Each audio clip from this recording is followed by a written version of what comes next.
Hello, welcome back to my channel. അപ്പോൾ എല്ലാവർക്കും നമ്മളുടെ പുതിയൊരു വീഡിയോയിലേക്ക് വലിയൊരു സ്വാഗതം.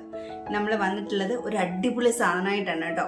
നല്ല രീതിയിൽ ഒരുപാട് പ്രശ്നങ്ങളൊക്കെ മാറ്റി മുടി നല്ല രീതിയിൽ ഹെൽത്തി ആയിട്ട് വളരാൻ വേണ്ടിയിട്ട് വെറുതെ പറയുന്നതല്ല കേട്ടോ. എനിക്ക് അനുഭവം ഉള്ളത് പറയുന്നതാണ്. പക്ഷേങ്കിൽ എനിക്കിപ്പോൾ അത് ഞാൻ ചെയ്യാൻ മടിച്ച് ഇരുന്നിരുന്ന്, അല്ലെങ്കിൽ ഞാൻ ചെയ്യാതിരുന്നിരുന്ന്, അല്ലെങ്കിൽ ഒട്ടും കെയർ ചെയ്യാതിരുന്ന് എൻ്റെ മുടി ഭയങ്കരമായിട്ട് എന്താ പറയുക ഹെയർ ഫോളൊക്കെ വരാൻ തുടങ്ങി കേട്ടോ. എനിക്ക് തൈറോയ്ഡ് ഇഷ്യൂ ഉള്ള ഒരാളാണ്. എന്നാൽ തന്നെയും ഞാൻ നല്ല രീതിയിൽ ഹെയർ ഫോൾ കൺട്രോൾ ചെയ്ത് പോയിക്കൊണ്ടിരുന്നതാണ്. പക്ഷേങ്കിൽ ഇപ്പം ഞാൻ കുറേ നാളായിട്ട് ഹെയർ കെയർ ഒന്നും ചെയ്യാറില്ലായിരുന്നു. അപ്പോൾ കുറേ തിരക്കുകളൊക്കെ കാരണം ഇങ്ങനെ ഡിലേ ആയിപ്പോയി. അത് കാരണം തന്നെ എൻ്റെ മുടി നന്നായിട്ട് കൊഴിയാനും അല്ലെങ്കിൽ ഡാൻഡ്രഫ് പോലെയുള്ള പ്രശ്നങ്ങളൊക്കെ എനിക്ക് വരാനും തുടങ്ങി. അപ്പോൾ ഞാൻ വിചാരിച്ച് എന്തായാലും വീഡിയോ ചെയ്യാം. വീഡിയോ ചെയ്താലേ ഞാൻ എന്തായാലും ഇതൊക്കെ ചെയ്യുള്ളൂ. ഇല്ലെങ്കിൽ ഞാൻ ഭയങ്കര മടിയാണ് കേട്ടോ എനിക്കിത് ചെയ്യാൻ വേണ്ടിയിട്ട്. പിന്നെ വീട്ടിലെ ജോലിയൊക്കെ ചെയ്ത് കഴിയുമ്പോഴേക്ക് ഞാൻ ഭയങ്കര ടയർഡാവും. മാറിക്കിടന്ന് എന്തെങ്കിലും ഉറങ്ങി അല്ലെങ്കിൽ എന്തെങ്കിലും ഫോണൊക്കെ നോക്കി ഇങ്ങനെ ഇരിക്കും. അപ്പോൾ അതുകൊണ്ടാണ് കേട്ടോ. അപ്പോൾ മെയിനായിട്ട് ഞാൻ എൻ്റെ സെൽഫ് കെയറിനും കൂടെ വേണ്ടിയിട്ടാണ് ഞാൻ ഇത് ചെയ്യുന്നത്. അപ്പോൾ അത് നിങ്ങൾക്കും കൂടിയിട്ട് ഷെയർ ചെയ്യുന്നതാണ് കേട്ടോ ഇതുപോലെയുള്ള വീഡിയോസൊക്കെ. അപ്പോൾ നല്ല അടിപൊളിയായിട്ടുള്ളൊരു സംഭവമാണ്. ഞാൻ എന്തൊക്കെയാണ് അതിൻ്റെ ഉപയോഗങ്ങൾ, എന്തൊക്കെ മാറ്റിയെടുക്കാൻ പറ്റും എന്നൊക്കെ നിങ്ങൾക്കത് പറഞ്ഞുതരാം. അപ്പോൾ നമുക്ക് നേരെ വീഡിയോയിലേക്ക് പോകുന്നതിന് മുന്നേ ആരെങ്കിലും പുതിയതായിട്ട് കാണുന്നവരുണ്ടെങ്കിൽ എൻ്റെ പേര് അരണ്യ എന്നാണ്. നമ്മളുടെ വീഡിയോസൊക്കെ ഒന്ന് കണ്ടു നോക്കാം. എന്തായാലും എനിക്ക് ഇഷ്ടമാവുന്നുണ്ടെങ്കിൽ ഒന്ന് ലൈക്ക് ചെയ്യാനും അതേപോലെ തന്നെ ചാനൽ സബ്സ്ക്രൈബ് ചെയ്ത് വെക്കാനും ഒന്നും മറന്നു പോകരുത് കേട്ടോ. എന്താണെന്ന് വെച്ചാൽ നമുക്കത് വരുന്ന വീഡിയോസൊക്കെ കണ്ടേ. അപ്പോൾ നല്ല നല്ല വീഡിയോസ് അല്ലെങ്കിൽ നല്ല നല്ല ഹെയർ കെയർ, സ്കിൻ കെയർ ഒക്കെ ഞാൻ ചെയ്യുന്നുണ്ട്. അപ്പോൾ അതൊക്കെ നിങ്ങളിലേക്ക് എത്തണമെന്നുണ്ടെങ്കിൽ ഇതുപോലുള്ള ചാനൽ സബ്സ്ക്രൈബ് ചെയ്ത് വെക്കാൻ നിങ്ങൾ മറന്നു പോകരുത്. അപ്പോൾ ഞാൻ ഒരുപാട് വെച്ച് നിങ്ങളെ ലാങ്ക് അടുപ്പിക്കുന്നില്ല. നമുക്ക് നേരെ വീഡിയോയിലേക്ക് പോകാം. അപ്പം നമുക്ക് നമ്മളുടെ ഹെയർ പാക്ക് ഉണ്ടാക്കിയാലോ. നമുക്ക് ഒരു അലോവേരയുടെ ഒരു ലീഫ് മതിയാവും കേട്ടോ. അത് നമുക്ക് വെള്ളം ചേർക്കാതെ നമുക്ക് അരയ്ക്കാം, അല്ലെങ്കിൽ ഇതിൻ്റെ ഒരു തന്നെ വെള്ളം ഉണ്ടാവും, അത് മതിയാവും കേട്ടോ. നിങ്ങൾ സ്കാൽപ്പിൽ മാത്രമാണ് അപ്ലൈ ചെയ്യുന്നതെന്നുണ്ടെങ്കിൽ നിങ്ങൾക്ക് അത് മതിയാവും. ഇല്ലെങ്കിൽ നിങ്ങൾക്ക് വേണമെന്നുണ്ടെങ്കിൽ കുറച്ച് 1-2 സ്പൂൺ വെള്ളം കൂടി ചേർത്ത് കഴിഞ്ഞാൽ കുറച്ചുകൂടെ ക്വാണ്ടിറ്റി നിങ്ങൾക്ക് ഉണ്ടാവും കേട്ടോ. അപ്പോൾ ആദ്യത്തെ ഇൻഗ്രീഡിയൻ്റ് ആണ് നമ്മളുടെ അലോവേര എന്ന് പറയുന്നത്. അലോവേര നല്ല രീതിയിൽ മുടി സോഫ്റ്റ് ആക്കുകയും ഷൈനി ആക്കുകയും നല്ല രീതിയിൽ ഒരു ഹെൽത്തി ആയിട്ടുള്ള ഹെയർ ഗ്രോത്തും ഒക്കെ നമ്മളുടെ മുടിക്ക് തരുന്നതായിരിക്കും കേട്ടോ. അപ്പോൾ ഇത് നമുക്ക് നമ്മളുടെ മിക്സിയുടെ ജാറിലേക്ക് ഇട്ട് കൊടുക്കാം. നമ്മൾ നന്നായിട്ടത് അരച്ചെടുക്കണം. അപ്പോൾ അടുത്തായിട്ട് നമ്മൾ അടുത്ത ഇൻഗ്രീഡിയൻറ്റ് ചേർത്ത് കൊടുക്കാൻ പോകുന്നത് നമ്മുടെ കറി ലീവ്സ് ആണ് കേട്ടോ. ഒരു 3 തണ്ട് ഞാൻ എടുത്തിട്ടുണ്ട്. ഏകദേശം വലിയ 3 തണ്ടാണ് കേട്ടോ. നിങ്ങൾ ഇതൊന്ന് ശ്രദ്ധിച്ച് നോക്കിയാൽ മനസ്സിലാവും. ഇതിനൊരു പ്രത്യേകതയുണ്ട്. ഈ ഒരു കറി ലീഫിന് ആർക്കെങ്കിലും മനസ്സിലായോ? അപ്പോൾ മനസ്സിലായവർ കമൻറ്റ് ചെയ്യുക കേട്ടോ. അപ്പോൾ ഈ 3 നമ്മളുടെ കറി ലീവ്സും കൂടി നമുക്കിതിലേക്ക് ആഡ് ചെയ്ത് കൊടുക്കാം. നല്ല രീതിയിൽ കറുപ്പായിട്ടും തിക്കായിട്ടും ഒക്കെ മുടി വളരാൻ വേണ്ടിയിട്ട് നമ്മളെ സഹായിക്കുന്ന ഒരു ഇൻഗ്രീഡിയൻ്റ് ആണ് കേട്ടോ ഈ കറി ലീവ്സ് എന്ന് പറയുന്നത്. പിന്നെ നമുക്ക് ഇത് രണ്ടും മാത്രമായിട്ട് വേണമെങ്കിൽ ഉപയോഗിക്കാം. അടുത്ത വേണമെന്നുണ്ടെങ്കിൽ നിങ്ങൾക്ക് അവോയ്ഡ് ചെയ്യാവുന്നൊരു സാധനമാണ് കേട്ടോ. ഇല്ലെങ്കിൽ കുഴപ്പമില്ല. പക്ഷേ എങ്കിൽ സ്കാൽപ്പിലുള്ള ഇച്ച്നെസ്, ഡ്രൈനെസ്, നമ്മളുടെ ഡാൻഡ്രഫ് ആവട്ടെ ഒക്കെ മാറ്റാൻ വേണ്ടിയിട്ട് ഈ ഒരു ലെമൺ നല്ല രീതിയിൽ ഹെൽപ്പ് ചെയ്യും കേട്ടോ. ഞാൻ ഒരു അരമുറി ലെമൺ ഇതിലേക്ക് ആഡ് ചെയ്ത് കൊടുക്കുന്നുണ്ട്. ഇത് നിങ്ങൾക്ക് ലെമൺ ആർക്കെങ്കിലും അലർജി ആയിട്ടുള്ളവരൊക്കെ ഉണ്ടെങ്കിൽ അത് നിങ്ങൾക്ക് അവോയ്ഡ് ചെയ്യാവുന്നതാണ് കേട്ടോ.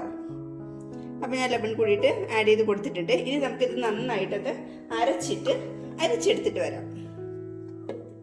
അപ്പോൾ നമ്മളിത് അരച്ചെടുത്ത് കൊണ്ടുവന്നിട്ടുണ്ട് കേട്ടോ. ഞാൻ അരച്ചെടുത്തിട്ടുണ്ട്. നിങ്ങൾക്കിത് ഇങ്ങനെ വേണമെങ്കിലും അപ്ലൈ ചെയ്യാം. അതല്ലെന്നുണ്ടെങ്കിൽ ഒരു സ്പ്രേ ബോട്ടിലാക്കിയിട്ട് നിങ്ങൾക്ക് അപ്ലൈ ചെയ്യാവുന്നതാണ് കേട്ടോ. ഞാൻ സ്പ്രേ ബോട്ടിലൊക്കെ ഉപയോഗിച്ചിട്ട് ചെയ്യുന്നത് കൊണ്ട് തന്നെ ഞാൻ അധികം വെള്ളമൊന്നും ചേർത്തിട്ടില്ല. ഇതാകുമ്പോൾ നമുക്ക് എല്ലായിടത്തേക്കും എത്തുകയും ചെയ്യും. നമുക്ക് വളരെ കുറഞ്ഞ അളവിലാണെങ്കിൽ തന്നെ എല്ലായിടത്തേക്കും എത്തും കേട്ടോ. അപ്പോൾ ഇതൊരു അടിപൊളി ഒരു ഗ്രീൻ കളർ വാട്ടർ ആയതുകൊണ്ട് നമുക്കൊരു ഗ്രീൻ വാട്ടർ എന്ന് പറയാം. അപ്പോൾ ഒരു ഗ്രീൻ വാട്ടർ ട്രീറ്റ്മെൻറ്റ് നമുക്ക് ചെയ്യാം. അപ്പം നല്ല അടിപൊളിയായിട്ട് ഹെൽത്തി ആയിട്ടുള്ള ഹെയർ ഉണ്ടാവാനും നല്ല ഷൈനി ആയിട്ട് കിടക്കാനും അതേപോലെ തന്നെ നല്ല രീതിയിൽ ഡാൻഡ്രഫിനെ തടയാനും അതേപോലെ തന്നെ നല്ല രീതിയിൽ നര കൺട്രോൾ ചെയ്യാനും ഒക്കെ നമ്മളെ സഹായിക്കുന്ന ഒരു സാധനമാണ് കേട്ടോ. അപ്പോൾ ഇത് കണ്ടിന്യൂസ് ആയിട്ട് നിങ്ങൾ ഉപയോഗിക്കണം. എങ്ങനെയാണ് ഉപയോഗിക്കേണ്ടതെന്നൊക്കെ ഞാൻ പറഞ്ഞുതരാം കേട്ടോ. അപ്പം നമുക്കിത് അപ്ലൈ ചെയ്താലോ. അപ്പം നമുക്ക് നമ്മളുടെ ഗ്രീൻ വാട്ടർ ട്രീറ്റ്മെൻറ്റ് തുടങ്ങിയാലോ. അടിപൊളി സാധനമാണ് കേട്ടോ. എന്ത് നല്ല കളറാന്ന് നോക്കി എനിക്ക് ഭയങ്കരമായിട്ട് ഇഷ്ടപ്പെട്ടു. അപ്പോൾ നമുക്കിത് അപ്ലൈ ചെയ്ത് കൊടുക്കാം.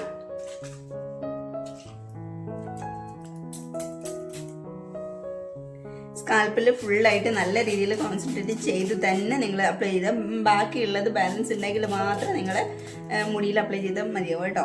അപ്പോൾ ഓരോരോ വകച്ചിലായിട്ട് എടുത്ത് അപ്ലൈ ചെയ്ത് കൊടുക്കുക. അതുപോലെ ഇത് അപ്ലൈ ചെയ്യുന്നതിന് മുന്നേ ലൈറ്റായിട്ടൊന്ന് മൈൽഡായിട്ട് ഓയിൽ വെച്ച് കൊടുക്കുന്നത് നന്നായിരിക്കും കേട്ടോ. ഓയിൽ വെച്ച് ചെറിയൊരു മസാജൊക്കെ കൊടുത്ത് അതിന് ശേഷം നിങ്ങൾ ഇത് അപ്ലൈ ചെയ്ത് കൊടുത്തിട്ട് ഒരു 15 to 20 minutes ഒക്കെ വെയിറ്റ് ചെയ്തിട്ട് നിങ്ങൾ വാഷ് ചെയ്ത് കളയുവാണെങ്കിൽ, അത് പ്ലെയിനായിട്ട് വാഷ് ചെയ്ത് കളയുവാണെങ്കിൽ നിങ്ങൾക്ക് എന്താ പറയുക അടിപൊളി റിസൾട്ട് ഉണ്ടാവും കേട്ടോ. ഒരു എന്താ പറയുക വീക്ക്ലി നിങ്ങൾ ടോയ്സ് ഒക്കെ ചെയ്താൽ മതിയാവും. ഇതുപോലുള്ള ഹെയർ കെയർ നിങ്ങൾ വീക്ക്ലി ടോയ്സ് അല്ലെങ്കിൽ വൺസ് എങ്കിലും നിങ്ങൾ എന്തായാലും ചെയ്തിരിക്കണം. എന്നാലേ നമ്മളുടെ മുടി നാച്ചുറലായിട്ട് നമുക്ക് കെയർ ചെയ്ത് നിർത്താൻ പറ്റും. ഒരുപാട് നമ്മൾ ഉപയോഗിക്കുന്ന ഷാമ്പൂലായാലും അല്ലെങ്കിൽ ഒരുപാട് ഡസ്റ്റൊക്കെ അടിഞ്ഞിട്ടായാലും നമുക്ക് ഒരുപാട് ഇഷ്യൂസ് വരും കേട്ടോ നമ്മളുടെ ഈ സ്കാൽപ്പിൽ. അപ്പോൾ അതൊക്കെ മാറ്റിയെടുക്കണമെന്നുണ്ടെങ്കിൽ നമ്മൾ വീക്ക്ലി വൺസ് അല്ലെങ്കിൽ ടോയ്സ് എങ്കിലും ഇത് ചെയ്തിരിക്കണം. ഇതുപോലുള്ള നമ്മളുടെ ഹോം റെമഡീസ് ഒക്കെ ചെയ്തിരിക്കണം കേട്ടോ. അപ്പം ഞാനിത് ഫുള്ളായിട്ടൊന്ന് അപ്ലൈ ചെയ്ത് കൊടുക്കട്ടെ. അപ്പം ഞാൻ ഇത് ഫുള്ളായിട്ട് അപ്ലൈ ചെയ്ത് കൊടുത്തിട്ടുണ്ട്. എൻ്റെ സ്കാൽപ്പിലും ഹെയറിലും കൂട്ടിയിട്ട് ഞാൻ അപ്ലൈ ചെയ്ത് കൊടുത്തിട്ടുണ്ട് കേട്ടോ. അപ്പം നല്ല രീതിയിൽ നിങ്ങൾക്ക് വേണമെന്നുണ്ടെങ്കിൽ കെട്ടി വയ്ക്കാം, ഇല്ലെങ്കിൽ ഇതുപോലെ അഴിച്ചിട്ടേക്കാം കേട്ടോ. എന്നിട്ട് ഞാൻ പറഞ്ഞ പോലെ 30 minutes കഴിയുമ്പോൾ വാഷ് ചെയ്ത് കളയാം. പ്ലെയിനായിട്ട് വാഷ് ചെയ്ത് കളയാൻ മറന്നു പോയത് കേട്ടോ. നമുക്ക് ഇതൊന്നും ഉപയോഗിച്ചിട്ട് ഷാമ്പു ഇട്ടിട്ടൊന്നും ഒരു കാര്യമില്ല. പിന്നെ അത്യാവശ്യം വേണ്ട നമ്മൾ മുട്ട പോലുള്ള സംഭവങ്ങളൊക്കെ മുട്ടയ്ക്കകത്തൊക്കെ നമ്മൾ എന്തെങ്കിലുമൊക്കെ മിക്സ് ചെയ്തൊക്കെ ചെയ്യുന്ന സമയത്ത് നമുക്ക് വേണമെന്നുണ്ടെങ്കിൽ ഒരു മൈൽഡായിട്ടുള്ള ഷാമ്പു ഉപയോഗിച്ചിട്ട് കഴുകാം. മാക്സിമം ഇതുപോലുള്ള സംഭവങ്ങളൊക്കെ ഉപയോഗിക്കുമ്പോൾ നിങ്ങൾ ഷാമ്പു ഉപയോഗിക്കാതിരിക്കാൻ വേണ്ടിയിട്ട് ശ്രമിക്കുക. വേണമെങ്കിൽ അടുത്ത ദിവസം നിങ്ങൾക്ക് ഉപയോഗിച്ചിട്ട് കഴുകാവുന്നതേ ഉള്ളൂ. അപ്പോൾ ഇതുപോലെ എന്താ പറയുക വീക്കെൻഡ്സിലൊക്കെ നിങ്ങൾ ചെയ്യുകയാണെങ്കിൽ നിങ്ങൾക്ക് നന്നായിരിക്കും കേട്ടോ. അപ്പോൾ എല്ലാവരും ഒന്ന് ട്രൈ ചെയ്ത് നോക്കണം കേട്ടോ. ഞാൻ പറഞ്ഞ പോലെ എന്തെങ്കിലും ഡൗട്ട്സ് ഉണ്ടെങ്കിൽ കമൻറ്റ് ബോക്സിൽ വന്നിട്ട് എന്നോട് ചോദിക്കാൻ ഞാൻ പറഞ്ഞു തരുന്നതായിരിക്കും. എനിക്ക് എന്താ പറയുക എനിക്ക് നല്ല രീതിയിലുള്ള റിസൾട്ട് തരുന്ന അല്ലെങ്കിൽ എനിക്ക് ഭയങ്കര ഇഷ്ടമുള്ള സംഭവങ്ങളാണ് ഞാൻ നിങ്ങൾക്ക് വേണ്ടിയിട്ട് ഷെയർ ചെയ്യുന്നത് കേട്ടോ. എനിക്ക് സ്കിൻ കെയറും ഹെയർ കെയറും ഒക്കെ ഭയങ്കര ഇഷ്ടമുള്ള സാധനമാണ്. നിങ്ങൾ കാണുന്നുണ്ടാവും ഞാൻ അപ്ലൈ ചെയ്യുന്നത് തന്നെയാണ് നിങ്ങൾക്ക് വേണ്ടിയിട്ട് ഞാൻ ഷെയർ ചെയ്ത് തരുന്നത്. അതല്ലാതെ ഞാൻ ഒരു ബാക്കി ചെയ്യാറില്ല. അപ്പോൾ ഞാൻ വീഡിയോ ചെയ്യുന്നത് തന്നെ എനിക്ക് എന്താ പറയുക നിങ്ങളിലേക്ക് എത്തിക്കണം, ഞാൻ ചെയ്യുന്ന കാര്യങ്ങൾ നിങ്ങളിലേക്ക് എത്തിക്കണം. അതുപോലെ തന്നെ ഞാൻ ഇതൊക്കെ തന്നെ ചെയ്യുന്നുള്ളൂ എന്ന് പറയാനും കൂടി വേണ്ടിയിട്ടാണ് കേട്ടോ. അപ്പോൾ എല്ലാവർക്കും ഇഷ്ടമായെന്ന് വിചാരിക്കുന്നു. എന്തെങ്കിലും ഡൗട്ട്സ് ഉണ്ടെങ്കിൽ ഞാൻ പറഞ്ഞ പോലെ വന്ന് ചോദിക്കാം. അതുപോലെ ആരെങ്കിലും ചാനൽ സബ്സ്ക്രൈബ് ചെയ്യാതെ കണ്ടവരുണ്ടെങ്കിൽ ഒന്ന് സബ്സ്ക്രൈബ് ചെയ്ത് വെച്ചേക്കാം കേട്ടോ. ബെല്ലൈക്കൻ എനേബിൾ ചെയ്യാൻ മറന്നു പോകരുത്. അപ്പോൾ നമുക്ക് അടുത്ത ദിവസം നല്ലൊരു വീഡിയോ ആയിട്ട് കാണാം. Bye bye.